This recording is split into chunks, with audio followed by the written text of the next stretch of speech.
The Spanish rabbinic leaders Rambam and Ibn Ezra, the French rabbinic scholars Rashi, and Tashko's Babylonian Jewish scholars like Saadia, Gaon, and other Jewish exilarchs. The Lithuanian leader Rabbi Vilinus Gaon and Baal Shem Tov. They use Edomite to refer to Rome, the Byzantine Empire. Now, read that again. They use Edomite to refer to Rome, the Byzantine Empire. Go ahead. In parallel, the Islamic world is referred to as Ishmael. Now, that's interesting. They use Edomite to refer to Rome, the Byzantine Empire. Now, don't many of you out there teach that Hebrew Israelites were ruling in the Byzantine Empire? Now, wouldn't that mean that these rabbinical rabbis and these rabbinical scholars were calling you Edomites or calling Israelites Edomites? All right? So there's a bit of a contradiction there. Let's go deeper. Notice the well-known Jewish rabbinical scholar Rambam was mentioned there. Let's get some information on Rambam. Let's see what Rambam has to say concerning this. This excerpt by Rabbi Dr. C.B. Chevelle. This is copyrighted 1978, printing of 1986. And from the first gate. Well, why don't you start here where in that just read that first sentence there. Here are some interesting explanations of the origins of the connection between Rome and Edom by Rabbi Moshe Nachmanides, or Rambam, from his book, Gate of Redemption. And when was that written? That's written circa around 1263 CE. All right, go ahead. Okay, from the first gate, chapter. Balaam further saw the rising of the empire, Rome.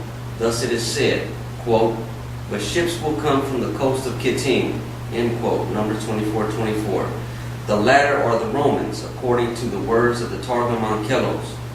Although I have just said that the Kittim are the Romans, we find Kittim to be one of the children of Javan, or Yavan. Okay, so they just told you who the Romans were. Read on. The ancestors of the Greeks. Okay. Kittim, however, became the head of a large family which eventually became a separate nation named for Kittim, their ancestor. Thus we have found in the Torah of Moshe, peace be upon him, a clear promise of the future redemption which is to come upon us. From the third gate, we who rely on the opinion of our rabbis of blessed memory believe that we are presently in the exile of Edom, Rome, and that we shall have no respite from it until the coming of the Messiah. Obviously, they're not talking about the second coming of the Messiah. They're talking about the first coming. Go ahead. The Edomites, the nation around Mount Seir, descended from Esau, were the first to mistakenly follow after the man who claimed that he was the Messiah. Right. So they're not acknowledging the true Messiah, and they're saying the Edomites were acknowledging the true Messiah. But really, it was this Jesus thing that was made up. That's another topic. Go ahead. They also ascribed Elohimliness to him. Yeah, they said he was the creator. All right, go ahead. When they came to the land of Italy, their error spread to the nearby city of Rome. There, in the days of Constantine, who ruled over Rome, the council, under the authority of the bishop of the city of Rome, determined their belief in him and established it as the religion of the empire. This, above all else, is the main cause and reason that Rome and Edom are considered as one kingdom. Read that sentence again. This, above all else, is the main cause and reason that Rome and Edom are considered as one kingdom, although they are different nations. Did you get that? They're considered one kingdom, although they are different nations. And it's mainly because of religious beliefs. Read on. In spite of that difference, they are related because of their uniformity of belief, which makes them one people and one nation. Do you understand that? That should be clear. All right, let's get some more information. Let's bring out some more from the Jewish Encyclopedia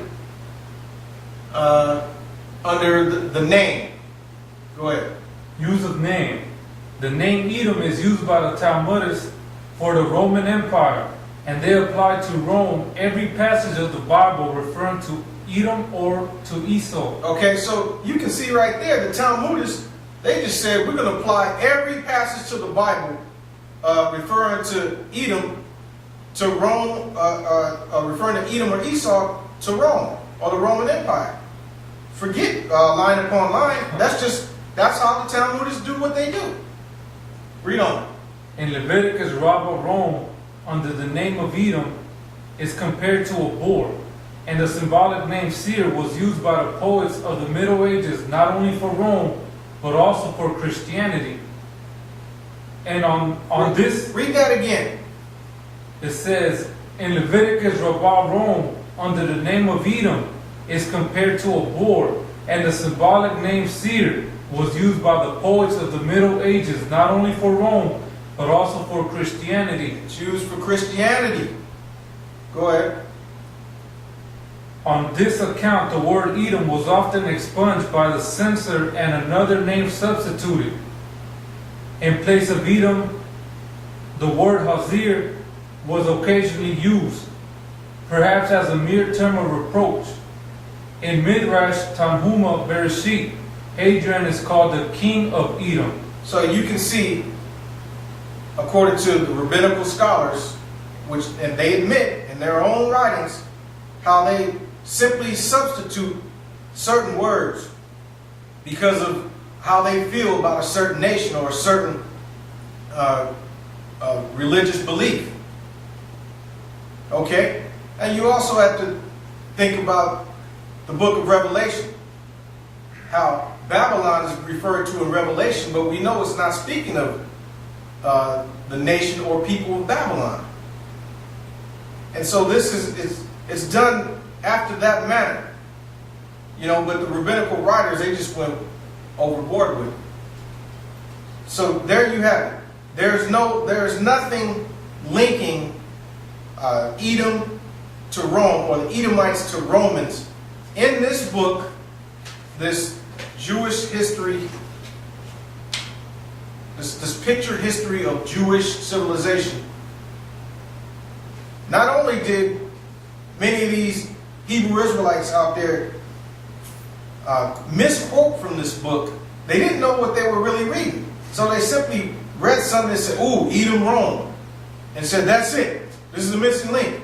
No, it's not. And we've proven that. So you can either accept that or not. You don't have to accept it. But we just brought out the truth of the matter on that topic. So that's done. All right? And we're almost finished up with this Esau thing. All right? We just have a little bit more to bring out. So stay tuned and you'll get more of your questions answered. Shalom.